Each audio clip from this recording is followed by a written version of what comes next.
right, welcome everybody. Today we have a very special training and we're gonna reveal the top 3 competitor attacks to watch out for in Q4.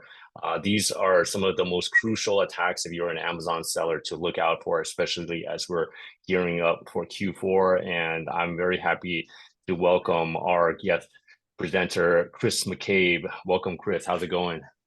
Great, Gary. How are you? Good, good. I'm in Tokyo. Where are you joining us from tonight? Just got back from Florida a few hours ago, so I'm back home in Boston. Boston. All Yep. right. Excellent. I was in Excellent. I was in Tampa last night talking about a lot of these same topics. So I All right. think So, I think Q4, a lot of people are focused on how to prevent bad things from happening during the peak sales period for most sellers, most of our clients. yeah, for sure. For sure. I mean, Yeah, Q4 has always been winning time, for a lot of businesses, more than 50% of, their sales are coming in the last couple months, but it's also a time to, you gotta like gear up the defense as well. So Chris exactly. McCabe is really gonna lay out, this is hot off the press, like the top 3 attacks competitors are using to knock off sellers during Q4. And also before we start the screen share learning, let me just quickly introduce Chris before we get started. So he's going I to made it share. 4 attacks, by the way. Oh, we have a bonus one. All right. There's a bonus just for you, Gary, and for your All right. members and All your right. I love people. it. We got even Yep, more, guys. We were promised 3, but we're going to get I one know. more. So we're going to get all of this value from Chris McCabe tonight. And then Bonus also you'll value. learn, yeah, how to prepare, how to defend your brand and how to report abuse as it happens. He's going to spell out the 4 different types of abuse and a quick intro. For those of you meeting Chris the first time, Chris McCabe is the founder, the man behind Ecommerce Chris, which is the industry leader in ASIN and account reinstatements.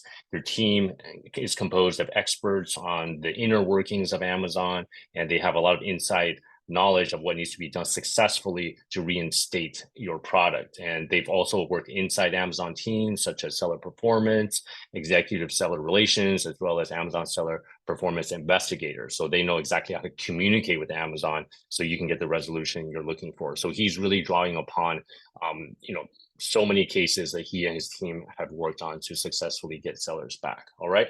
Before we get started, Chris, why is this so important right now, and who's this training for today? Brand owners that are experiencing anti-competitive attacks and bad behavior. We're not really focused on Amazon screwing stuff up today unless you're reporting abuse the right way to Amazon and they're not doing anything about it.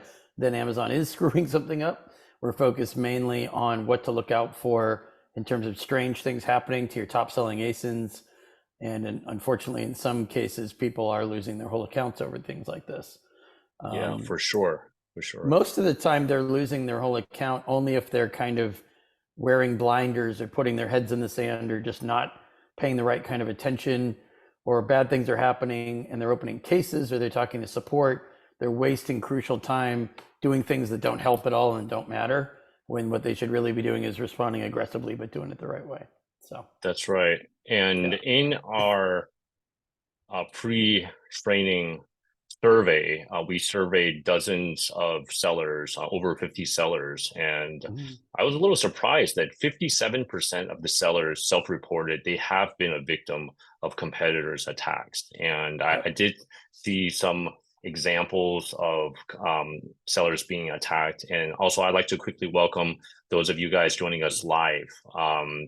If you are joining us live, and can you just type in the chat, have you been a victim of an attack before as an Amazon seller? So if you can quickly type in your name and where you're calling in from, and yes or no. Okay, I'm just curious because in our free webinar survey, 57% of sellers claim to be a victim Oh yeah. of being an attack. All right. Sometimes you can't even tell, and you only figure it out because you talk to Amazon teams and they admit that they don't know what's happening, right?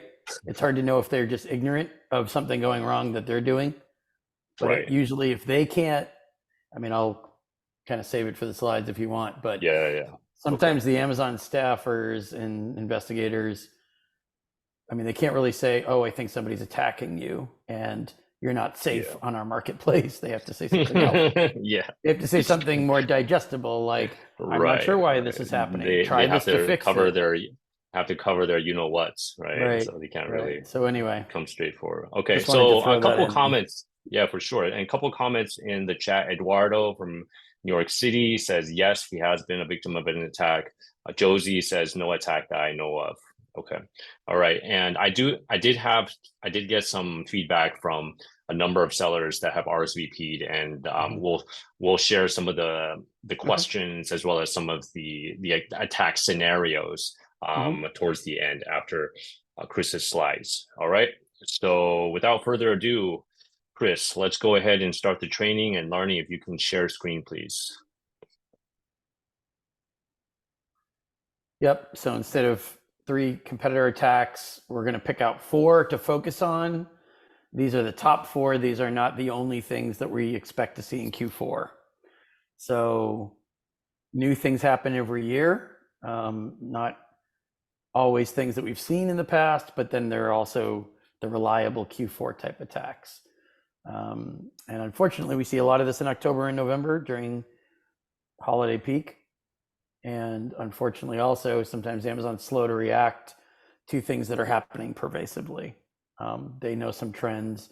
They do a little bit of training and catching up, but they don't always have top people, top SOPs, top processes ready to be enhanced come Q4 every year. So really, what I'll close my introduction with, it's up to you to monitor this stuff and to educate yourself as much as possible before something happens to you or while something's happening to your listings, so that you can report efficiently and effectively to Amazon.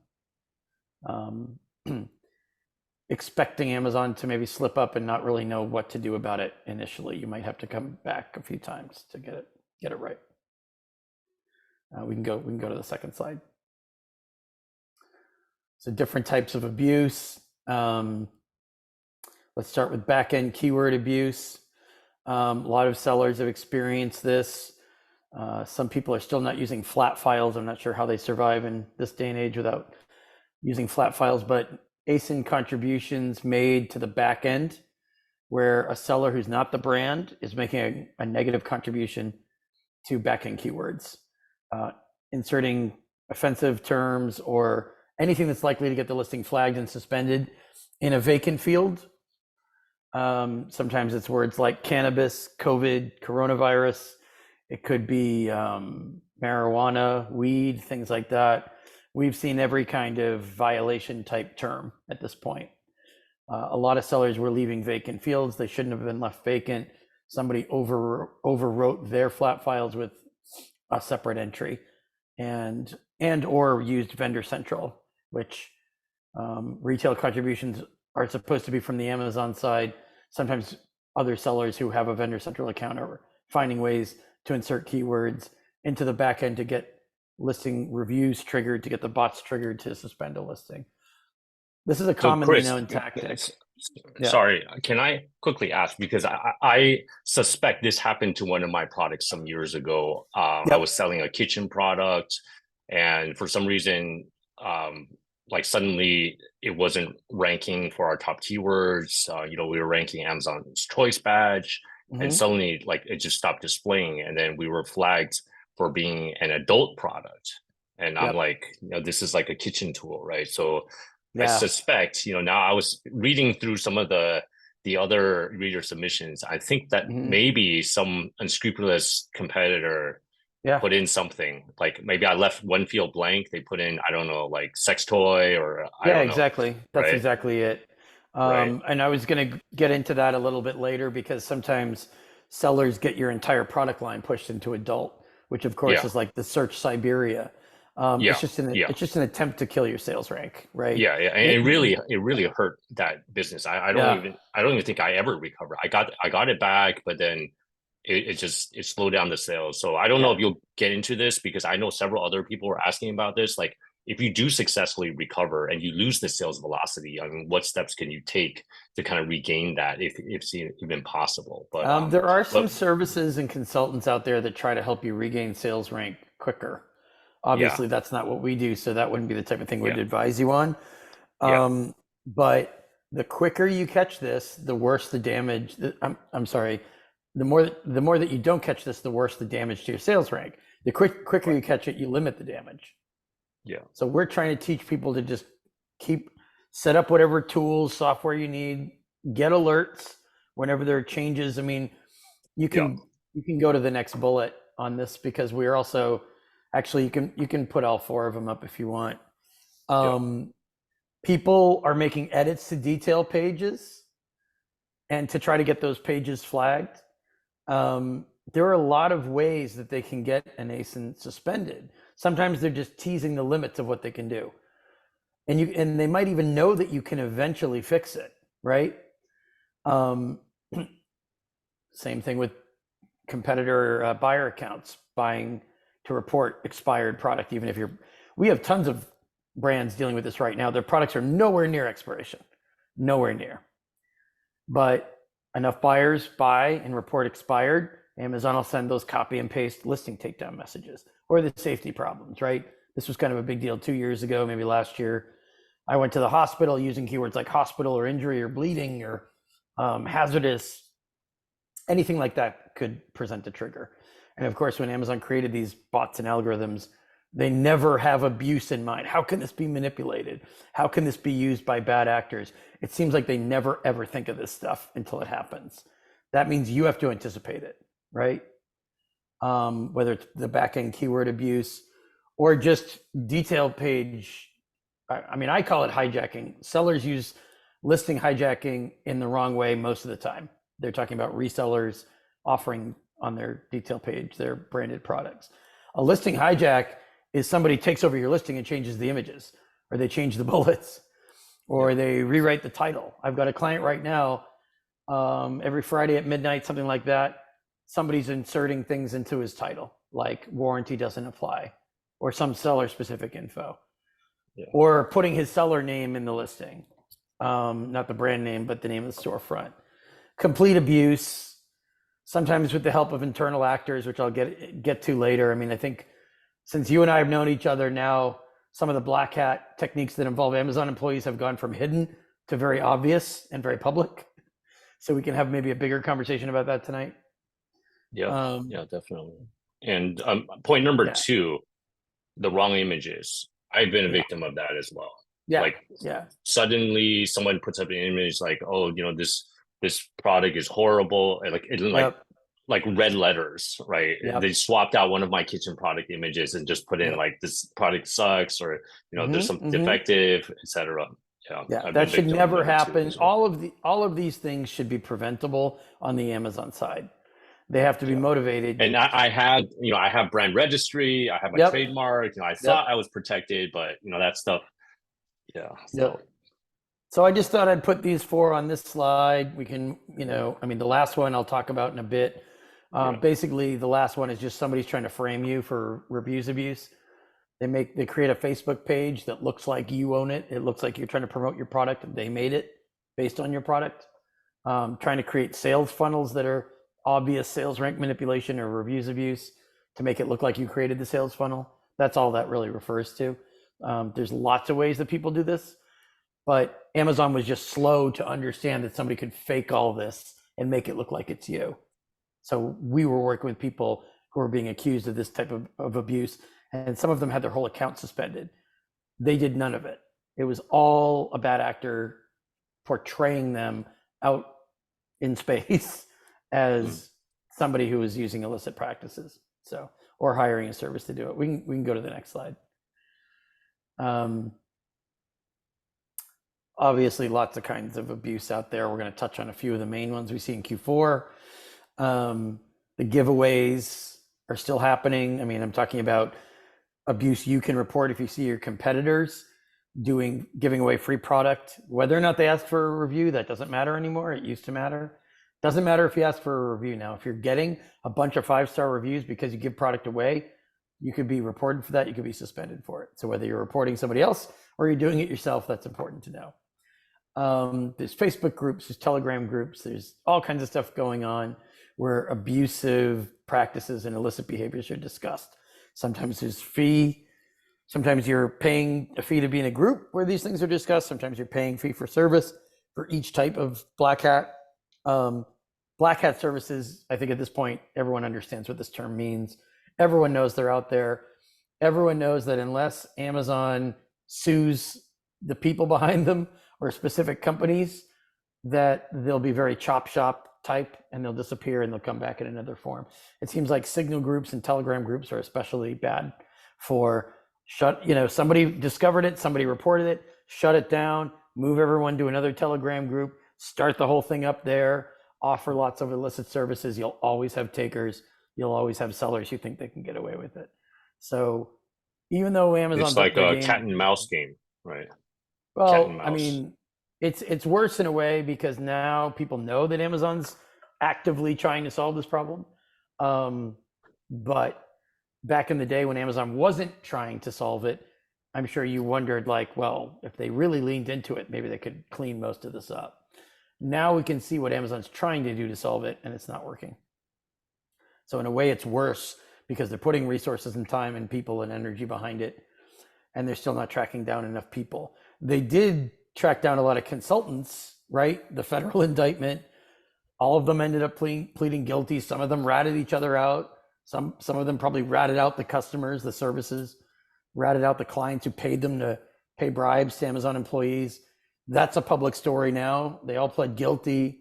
Obviously, people do face consequences, but we're talking about 7 or 8 people who are going to go on trial out of the 7 or 800 that could be going on trial, right? Drop in the bucket. So are your competitors using black hat services?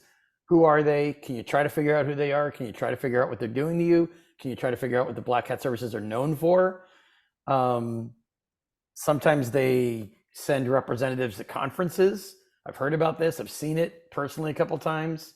Sometimes those conferences even have Amazon employees there. That's how brazen it is. And it's unfortunate, but it's a reality. We can skip to the next one. So let's talk about, how to defend yourself. I've got a couple slides ahead in terms of what to do, what not to do. For now, general statement purposes, look for proof. I understand proof isn't always easy to come by. Sometimes you have to pick out patterns. Sometimes you need help picking out patterns. Don't just write to Amazon saying, I don't know what's going on. It looks like I'm being attacked. You guys figure it out, right? That won't go anywhere. Don't make vague general references to somebody who may have attacked you previously, unless you think they're doing it again, or unless you've got some degree of proof that they're buying from you, that they're using a black hat service, that they're doing something there that you can report. Because Amazonians, abuse prevention teams need something to latch onto if they're going to take action against another seller. Can't take your word for it. What are some examples of I'm going to get to it. Yeah, we can. Okay. It's fine. I just wanted to make a quick. I just wanted to make a quick comment that proof is meaningful, and you can't just make an allegation and expect Amazon to run with it from there because they have access to things you don't. Obviously, that's true. We can go to the next slide. Detail page abuse. I was talking about listing hijacking a moment ago. Some people say when you're getting attacked, fake ASIN contributions, images changed against your will, somebody rewrote your detail page bullets, rewrote the title of the product of the ASIN. Some people say the school of thought says, don't touch it. Report the abuse first so that they can see it before you try to call catalog, before you try to open up a ticket, before you try to correct it. Now in Q4, if you're losing 10 grand a day and you don't know when they're going to fix it and you don't know how long this is all going to take, I understand it's almost impossible to do this and to leave the damage up live on the site for a time to give you some opportunity to report to abuse prevention teams. But if you can, do the abuse prevention reporting first. Report it, not just a seller support case. I'll go into this in a couple slides, but don't just call account health and say, what's going on? What do I do? They're going to give you generic, probably useless advice. Don't just call support. Be aggressive about it. Track the changes. Let's just say Amazon fixes it quickly for you before abuse prevention teams can do anything about it. Screenshots, right? Document everything. Document not just who you talk to at Amazon on the catalog teams or elsewhere, people trying to help you fix your listing. Anyone in account health, anyone in support, of course, is a case ID. Screenshots of what these people were doing. Try to get a time and date stamp on it so you know exactly you're around the right time for when it happened. It's fine to get catalog reps to escalate abuse reports. You can try to do them in tandem. It's not an exact science, but capture everything. And by the way, just because something does get fixed quickly doesn't mean you should forget about the abuse reporting and go back to business. Always report the abuse even after you fixed it. I totally understand that you might fix it quicker than you thought, and Amazon might look at it and say, well, no abuse to act upon here because it's already been fixed. Don't let them off the hook. Tell them, look, this happened once, it could happen again. I can't tell you exactly who did it or exactly how it happened. You guys have tools that can backtrack this. And if you don't have tools that can backtrack it, you can at least annotate my account that I got attacked, you know I was attacked, and it could obviously happen again. That'll help the second or third time. If it's always the first time, if Amazon thinks it's the first time, if you act like it's the first time, then you'll see less progress as time goes on. You want to make sure that you track how many times it's happened to you, how much money you've lost. We can go to the next slide. This is a big topic right now in terms of IP claim abuse. I know right now a lot of brands are getting their brand registry revoked because they're making fake IP claims or unsubstantiated claims against resellers. And again, this is where this concept of they're not authorized, they're hijacking my listing, all those misconceptions, misnomers are really hurting brands. And brands haven't upped the education level in terms of you can't make a counterfeit claim without having a test buy. You can't assume that somebody's violating your trademark, violating your rights ownership, and just throw a claim in at Amazon and have them sort out the legal side of it. That's not how this works. So that's a topic that's hot right now. That's considered a type of abuse. That's why brand registries getting revoked. I'm sure numerous people listening to this, either live or recorded, some of those people are going to say, you know what, I had my brand registry revoked, or I had my ability to report IP claims revoked because I was reporting unauthorized sellers for things that I couldn't substantiate. You can't report unauthorized sellers just because you haven't authorized them to sell your brand on Amazon. That's exclusivity. Amazon doesn't enforce exclusivity, and that is outside of rights ownership in terms of filing IP claims. They could easily file a counter notice against you, and if you're making false allegations of counterfeit, they can initiate litigation against you. I've been a witness in lawsuits both ways, and I've seen brands get sued for making reckless, irresponsible complaints. Have you heard of this whole lawyer blacklist thing that came up last week, 2 weeks ago? I did see some news about that. Yeah, please share more details. I don't want to make it too long. I mean, it's probably going to come up in the questions because the two biggest things that happened in the last 10 days were the lawyer blacklist and revocation of brand registry and IP reporting tools. Some people were saying, well, there is a list of lawyers and law firms published. Some people said there are lawyers that are blacklisted that aren't on that list. I don't want to get into the weeds on that. The bottom line is Amazon is retaliating against people who commit abuse around this topic.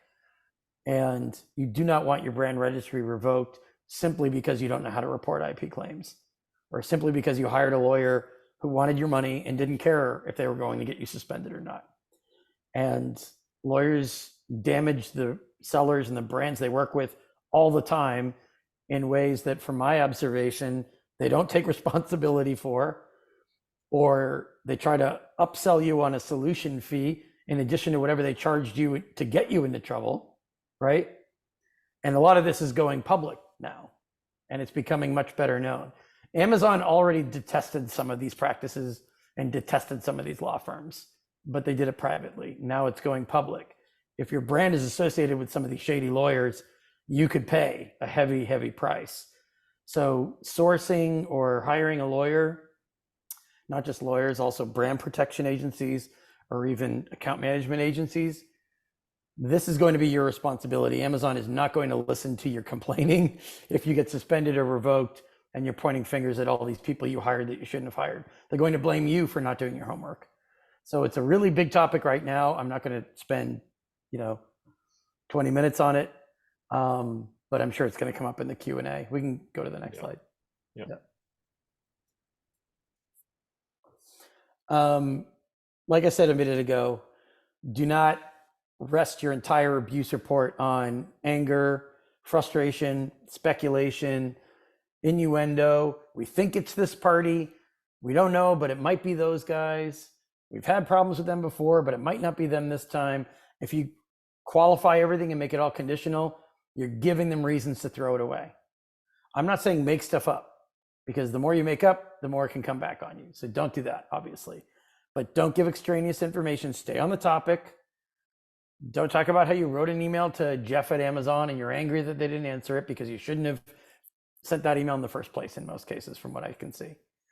Not to mention Jeff isn't CEO anymore. So writing to Jeff isn't the same thing. Executive seller relations sometimes can handle an escalation around abuse reporting, but they're not the abuse, the first level abuse prevention teams. Lastly, we still hear from some brand owners that are committing abuse themselves, but want to report abuse against somebody else. Some of them do get suspended because Amazon looks at them just as much as their competitor, or their competitor already reported them for the abuse that, at least in my conversations, they admit to me that they were doing. So it's really a dumb thing to do to draw more attention to yourself when you're breaking a lot of rules, or when you're working with black hat consultants, or you're not even sure if you're working with compliant consultants. We still hear from brand owners. I mean, I won't harp on this too much because I know we're going to move on, but we still hear from a lot of brand owners. Even today, I had a conversation this morning down in Florida about it. Somebody said, well, the service I hired told me they were TOS compliant, and it's on their website that they're TOS compliant with Amazon. You can't be that gullible. Of course they said that. They'll tell you anything. They want your cash. They're willing to lie to you. They're willing to dupe you. If you're willing to be duped, Amazon will blame you for being duped. If you're a trusting, gullible person, Amazon doesn't want you selling. They don't want you owning a business. And they won't accept excuses for, well, we didn't really know, or they tricked us, or they were deceptive. Of course they tricked you. Of course they were deceptive. Their whole purpose of being is to commit fraud, steal money, and to lie. That's what these services are about. Maybe they lie and deceive for some brands, and it's successful, and Amazon never suspends those brands, or never sends them a warning, or never takes action on them, and we'll never know why.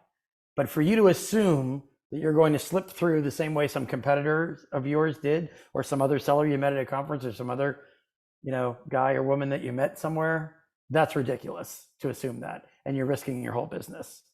So don't commit abuse yourself and then start looking for ways of shooting at competitors. We can go to the next one.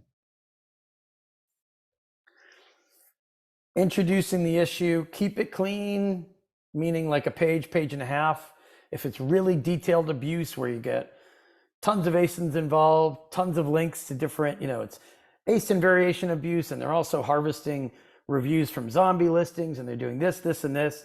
If it's really numerous and it's going to be confusing or convoluted, consider submitting more than one abuse report, and do them by topic. They're doing reviews abuse, one for that. They're doing ASIN variations abuse, one for that. They're messing with detail pages for brands and ASINs you have, or with their, they're violating listing policies with their own brand, their own ASIN, a third one for that. Not ideal to split it up. Try to keep it in one, and try to sell the argument that, look, this is a bad actor. I mean, never mind these particular ASINs, these people shouldn't be selling at all. Maybe they've offended in the past. Maybe Amazon's already suspended them for a day or two for breaking rules. You might not even know that your abuse report is the second or third offense. If that's true, there's a chance they'll get blocked. So it's totally worth doing. And you don't want to just forget about it and say, well, we're not losing that many sales on this particular ASIN. If they hit our other ASINs down the road, then we'll worry about it. But for now, We don't have really time to deal with it. It's Q4. This ASIN doesn't sell that much stuff. I'm sure we'll fix it eventually. Wrong way of thinking. If you have a way to report a valid complaint of abuse, no matter how infinitesimal the impact seems, do it. You're doing yourself a favor. You're doing Amazon a favor because they need more use cases and examples to learn from. They're slow learners. We all know this about Amazon teams. Very, very slow learners. Slow on the uptake. You have to teach them with your examples. Show them where you've been. Give them a bulleted list. I went to this team. I went to this team on this date, on this date. Use names if you can. I spoke to this rep. You have an account manager you pay for every month. Name that person. Did they create an internal escalation? Give a bulleted list, dates, times, teams you've been to, things you reported, especially if they haven't done anything. If they've been ignoring it or dragging their feet, you have more of a basis either at that moment or down the road to escalate it and to request an escalation. No better reason to request an escalation than a valid abuse report that they've completely ignored, or that they sent you a copy and paste message that says, well, we looked at what you sent us. We don't see any abuse here. Sorry, can't do anything. I've seen them doing that a lot lately. And in cases where we've reported it, we've helped our clients, our brands report it, no doubt in our minds that it's abuse. It's something anyone could see. Forget working at Amazon. Anyone looking at the listing, anyone looking at the reviews, the best example being the harvesting zombie reviews, where you go to the older reviews and it's for a totally different product. We've reported this a couple times this week, last week. Amazon actually had the gall to write back and say no violation was present. Now, you know what happened? They didn't look at it. They didn't feel like working. They didn't feel like doing it. Exceptionally lazy, bad training, no oversight. So we have to go back and we have to escalate that. The good news is you can escalate that. Be very clear about what you're asking Amazon to do. Even if you can't be clear for the type of attack, maybe you can't be 100% clear on who's attacking you, but you can be very clear about the nature of the attack, the type of the attack, the timeline, and your proof of the attack. I know it's hard. I know it's not always easy to show them proof, but have these elements present. Don't skimp. Like I said, don't just throw whatever you can at the wall and see what sticks. If you think you're going to report abuse 5-6 times, 5-6 different ways, and just hope one of them is right, they're going to ignore all 5 or 6 of those, because they're going to think you're guessing, you don't know what you're doing, you're not worth listening to. You're handing them on a platter an excuse not to do anything. And if this is a valid abuse report, which I hope you're not reporting it if it's not valid, then you're wasting a golden opportunity to protect yourself and to report somebody else. So you just don't want to play games with it. We can jump to the next one. Talked about this a little bit earlier. You'll never be able to blame the service that you hire. I understand that sometimes when you're suspended and account health reps will be on the phone with you and they'll say, well, give us a full description of the service you hired and what they did and who they are and how you found them. Yeah, they're trying to harvest info so that they can knock some of these people off and sue them, and so that they can get a full picture of what's going on out there in black hat land. It doesn't mean you can fail to take responsibility for hiring that service. Figure out where your money is going. It is your responsibility. You don't want to be an accessory to a financial crime and go to federal authorities or go to the FTC if they sue you, go to Amazon if they suspend you, whoever it is who catches you. You don't want to go to them and say, you know what, we gave them a ton of cash. It seemed like a lot of money, but they had good reviews and it seemed like they knew what they were doing, and we met them at a conference, blah, blah, blah. This is all meaningless. What it tells the other party is that you spent a lot of money. You knew that they could have been doing something crooked. I mean, let's be honest. How are they going to take it? You were probably pretty sure that they were doing something crooked on your behalf, and you either willfully stayed ignorant or you didn't care if they were doing something crooked on your behalf. Well, that's why a lot of brands are getting suspended still to this day. And a lot of brands are getting suspended now for stuff that sellers were getting suspended for by the thousands a few years ago. And not that many brands are doing those tactics anymore. They're like outdated black hat. But for some reason, they either go back to it worked in the past, or they hire some service that is peddling old ideas. It's like, that is the most avoidable suspension I can think of, whether it's reviews abuse. Think what happened with the rebates a few years ago, right? Most of the rebate suspension people that we talk to and work with could have avoided being suspended for that. Word was out that the rebates were almost a guarantee suspension. And they were still hiring these gurus, and they were still going with these companies that were getting them into trouble. End those practices before Amazon catches you.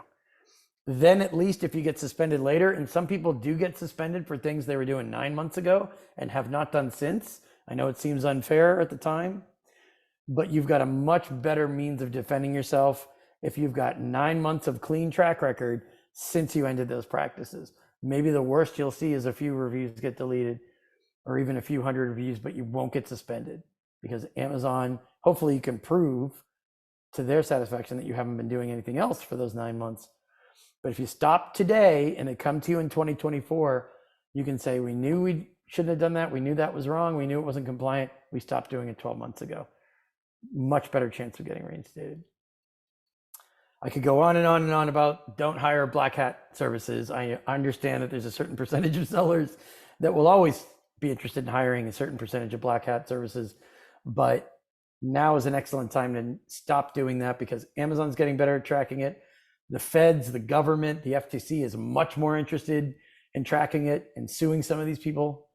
And of course, as I mentioned earlier, most, if not all of the main consultants who are bribing Amazon employees paid the cost of jail time, prison time, paying huge fines to the government. Their reputations are in tatters, and it's well justified. The thing is, a lot of sellers that paid the bribes to consultants to pay employees at Amazon were not suspended. I don't know if that's coming. I don't know if the people, as part of all of these consultants pled guilty, all of them, to a man. Usually you get a light sentence if you're trading info on your clients. You're ratting people out, right? Historically, this is what I've been told from attorneys who are familiar with this stuff. So I have seen some sellers who got reinstated like 2 years ago, and Amazon suspended them this month. So they must have been named by somebody, right? And they must have been named as somebody who contributed to a bribe. So this is all your responsibility. This is the last thing I'll say on this for now. You're not gonna be able to make excuses that you didn't know what they were doing if it looks like you knew what they were doing. We can go to the next slide. Escalations are a little murky when it comes to abuse, but it's essentially not thematically that different from reinstatement of a suspended account, reinstatement of an ASIN, and trying to escalate that. Essentially, you're trying to get to senior management. You're trying to get to leadership at Amazon. Indicate that you followed the protocols. Again, back to your bulleted list, your timeline of the things you've done. You're a policy-abiding seller. You followed their abuse reporting protocols. You opened the cases. You talked to account health reps. You've done all these things. Nothing happened. Amazon didn't do anything. So Amazon's processes and people let you down. That's why you're escalating it. You don't have to say, I'd rather not escalate to you, but it kind of, that's what you're doing, right? You're not interested in taking up their time because you're not interested in having to escalate anything, of course. You'd rather be selling. And you're certainly not interested in being attacked by competitors. You were forced to do it by circumstances. You've lost money, you've lost time. Theoretically, it's in Q4. It's October, November, December. You're losing boatloads of sales more than you normally would. That's why you're getting attacked. Your competitors are trying to hurt you more because at certain times of the year, for most sellers, they can hurt you more during peak, right? So if Amazon's processes are kind of lukewarm, wishy-washy, not helping you during the rest of the year, they hurt you even more in this time of year. So make that argument in the escalation. Make it abundantly clear how much time you've lost, how much money you've lost, how many teams you have been to, and the fact that you're escalating it, maybe even to a different manager, different VP, different team, solely because the teams that are responsible for this stuff didn't do what they're supposed to do. So escalation paths vary. Again, you're not just writing to Jeff.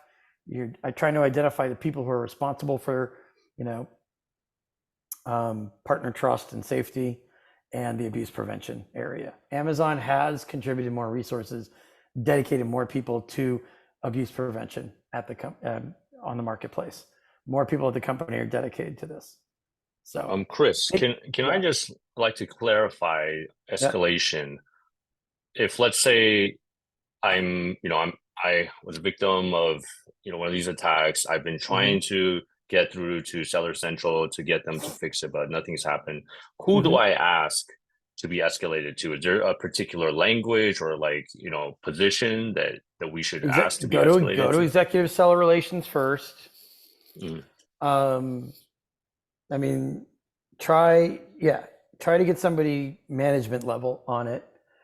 You can try doing things within account health, but account health is more there for your information, not to help you resolve something.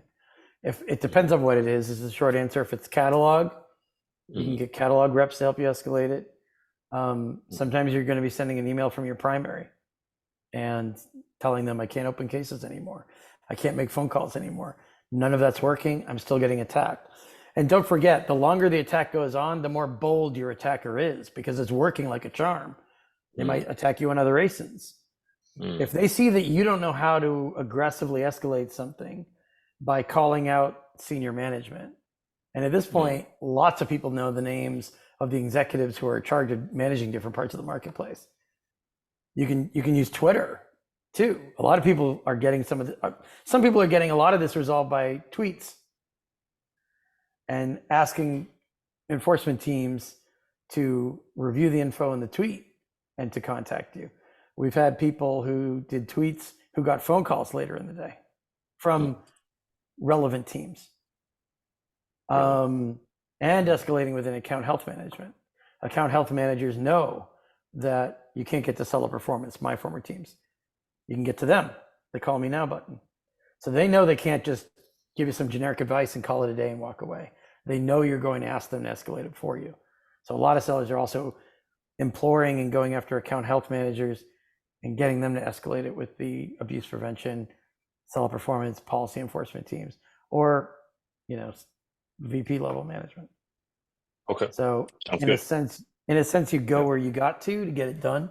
You can go to the next slide. But this is for the Seller Velocity Conference. I'm not giving a talk per se. I'm on a panel at Seller Velocity this year. Sometimes we call it the Seller Performance Panel just because that's the team I used to work on. My colleague Michael, who works with me, also was in Seller Performance. And Stan Friedlander, who was an executive at Amazon, I think for 10 years total.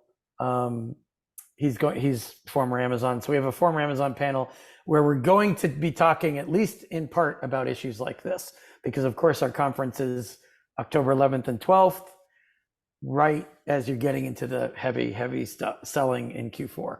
So we know there's going to be people approaching us at our conference in New York saying, I just got attacked yesterday. This happens when I'm at Prosper in March. So it's not just happening in November, December, right? Or like Black Friday, Cyber Monday. It's happening throughout the year. I understand that.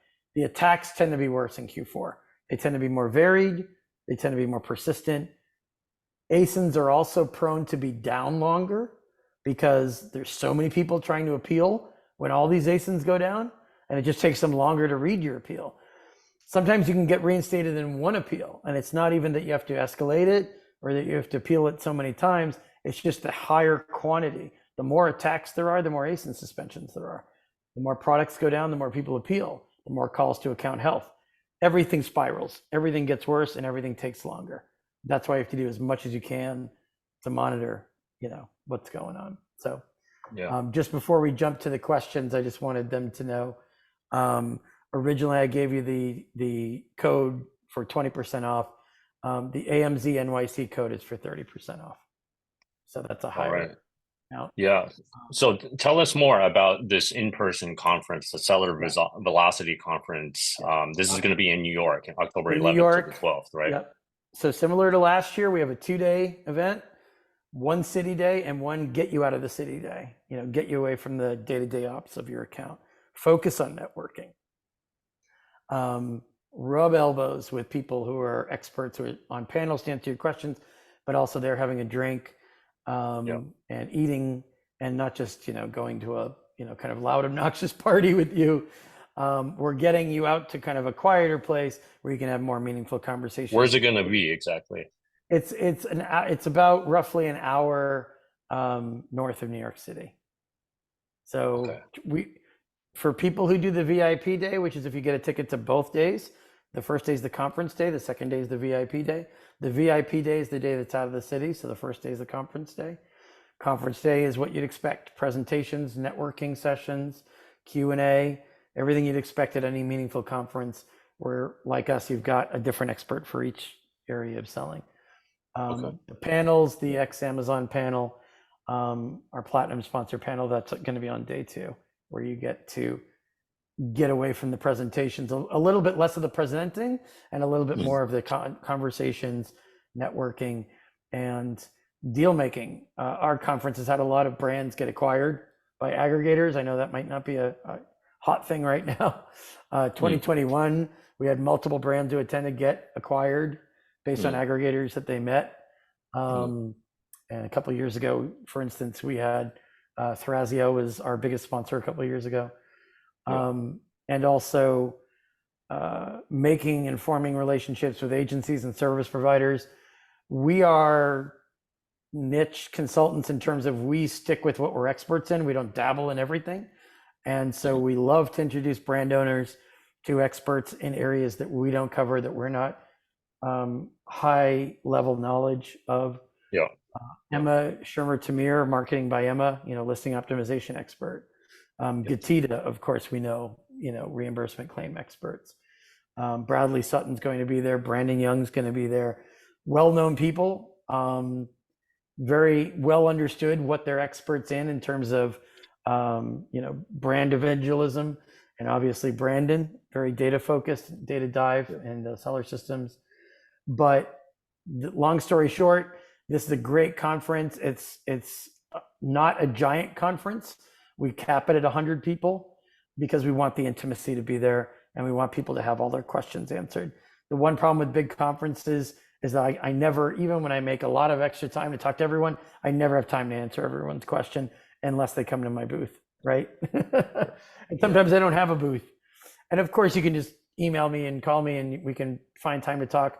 It's different when it's in person and you're in an environment which is conducive to entrepreneurial discussions. And sometimes you learn something live and in person that helps you immediately. And if it's in the thick of Q4, immediacy can make a real difference, right? So. Okay, excellent. So if you guys are interested, definitely check it out. October 11th to 12th. It's going to be in New York City. I know a number of these speakers, like Brandon Young. He's one of the top minds when it comes to Amazon selling, and we're actually going to have a live webinar with him next week. And I think it will be a great event and also great networking as well. I feel like the power of the in-person effect, and also it sounds like they have a mastermind as well following the event. So I think that will be very valuable if you guys will be in the area. All right. So I do want to get to some Q&A. QR codes there. Any questions, just let me know. Yes. What's the best way to connect with you, Chris, for people that want to follow up? Oh, for Seller Velocity, it's sellervelocityconference.com. If you're not able to capture this QR code, anyone can reach me at chris@ecommercechris.com if they want to email me. So that's Chris at ecommerchris.com. Okay.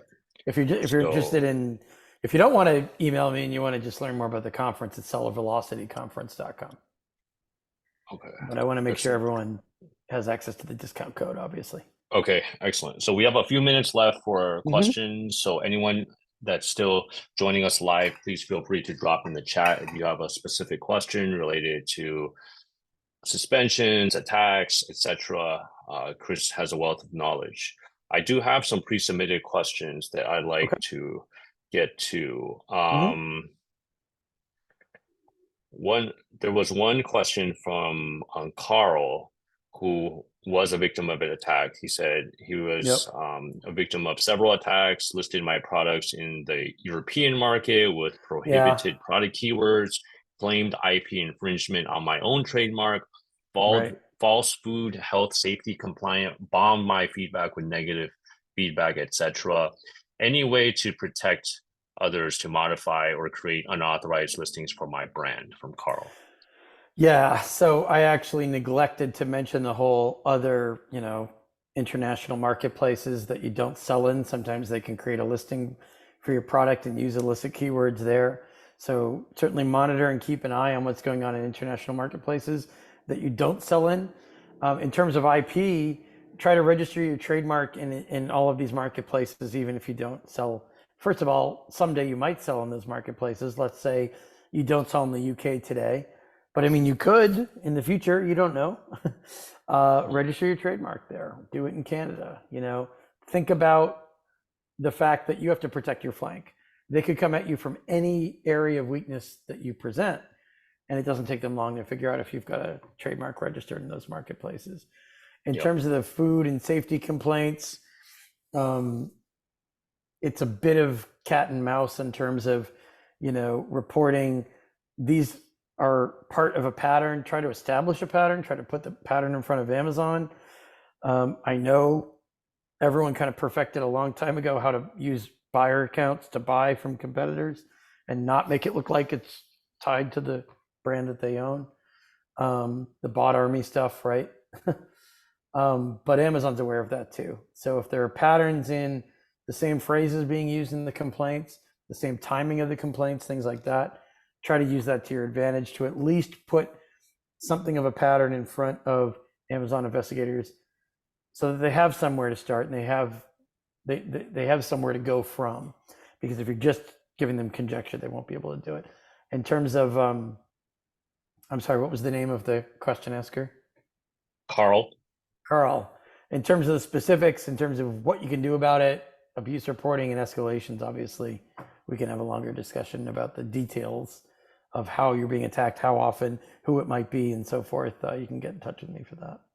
Okay, excellent. We had a question from Megan, who was also a victim. She said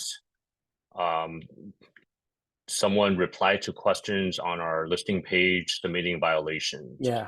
So her question Common is, tactic. brand gating, how to get it. Is that the right? Gating is not available. Gating is something you lobby and petition for over months or years based on the amount of abuses, the amount of counterfeits.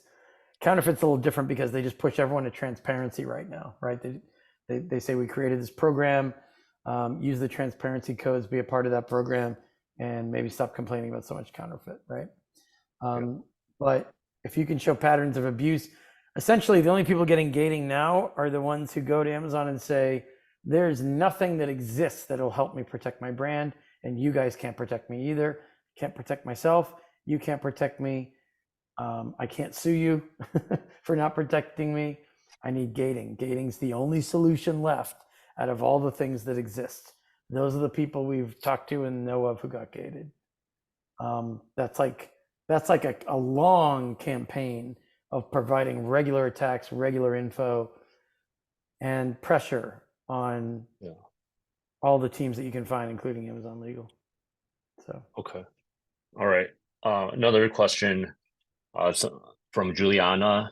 Multiple negative reviews in a very short space of time on a high-rated newly launched product. How do you prove a competitor attack to Amazon when there's no clear evidence of the source of attack?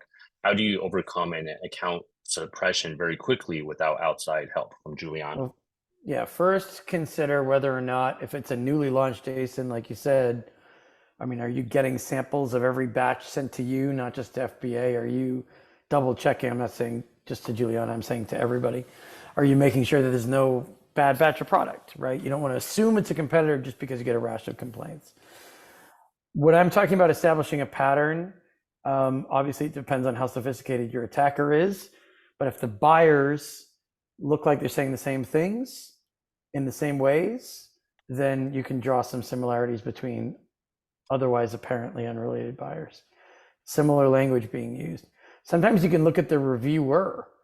We found, I don't know how many reviewers over the years who had a history of only leaving nasty reviews. The reviewer was pretty easy to out as the problem. You can get some background on the reviewer. Sometimes you can report and say, look, this is a reviewer with a long history of reporting terrible experiences with the products. Looks like they're doing that with us. Why are these people even allowed to leave reviews? Why are they not banned? So. Okay, excellent. And then someone also asked, how do we find consultants at seller support to fix issues efficiently? From Deep T. Well, seller support are not consultants, they're employees. consultants who I don't know if I get the question. Yeah. Okay. Let's move on. Reformulate that, send it back. Yeah, from DT. All right. Ashar asked, "Can I attack back?" Report abuse, don't counterattack. You are attacking back by gathering info on the abuse and potentially the abuser and reporting it to Amazon. You can also, if you're like a well-known established player in your category and you've been selling in that category for years, do some research, figure out who's managing the category, and try to say, hey, we're trying to help you maintain the integrity of the category. Here are some bad tactics. Here are some people violating ASIN variation policies. These look like they're zombie, harvested merge reviews, improper merges. Make yourself useful to the not just abuse prevention teams, but the people responsible for developing the category, and they'll listen to you more. That's how you counterattack. You can't, if you mean counterattack like they're breaking the law by attacking you and you want to take legal action against them, sure, right? But that's not using Amazon tools and teams to get back at them. Okay, I see. I know we're a little over time. Do you still have a few minutes? I have a couple more minutes. It's just that it's getting a little bit late. Okay, let me just round this out. Yeah, sorry. Yeah. I'm happy to answer questions. We are easy to find. Okay.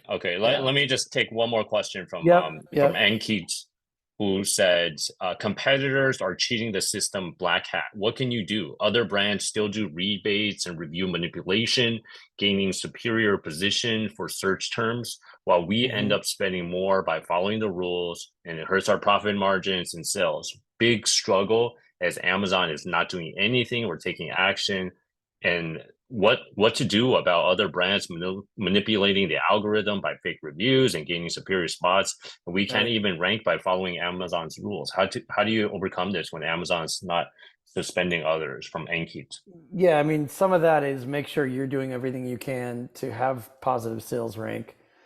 Secondly, if they are doing all these abuses described, there's got to be some trail there, something you can report. There's information on some of this.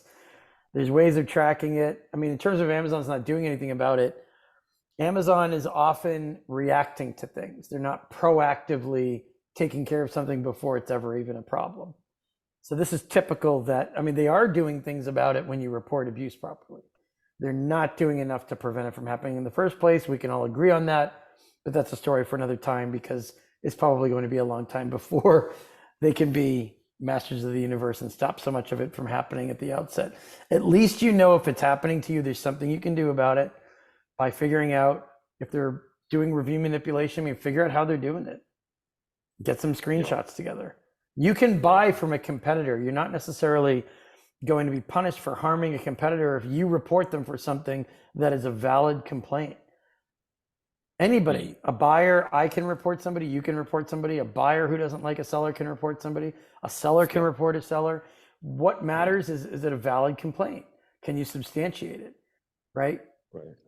So, yeah, that's good advice. I think for me personally, just to wrap up, one of my big takeaways is you really have to, number one, it's your responsibility to play defense, right? Make sure you're not leaving any blanks, any openings that your competitors can come in and attack you. And number two, if you are being attacked, you have to really document everything, right? Screenshots, date timestamps, like the paper trail, or even like the reviews. You gotta prove your case to Amazon in order to get them to try to take action, right? And then if nothing happens, you got to be persistent. You got to request escalation to the right team, depending on your case, until something is done, right? So I think, and don't give up. They expect you to give up, right? Right. They expect a certain percentage of people to fall away, so it's less of a problem for them and less of a headache. Right. But honestly, the more you give up, the more you're encouraging Amazon to be slower in how they develop tools and teams that are effective. Yeah. So you're helping. And the more you're encouraging the bad actors to keep doing all the bad stuff that they're doing, right? Exactly. Sorry. Excellent. Okay.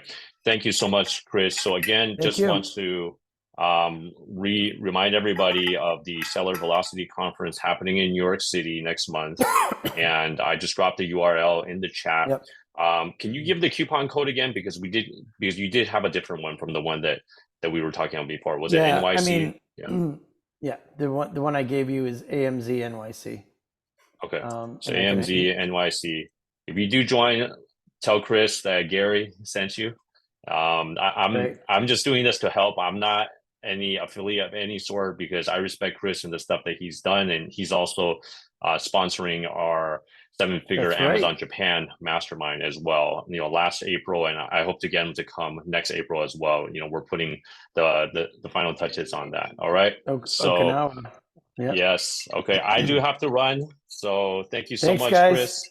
Thank you, everybody, Talk to you and soon. we will see you at the next session. Bye, everybody. Bye.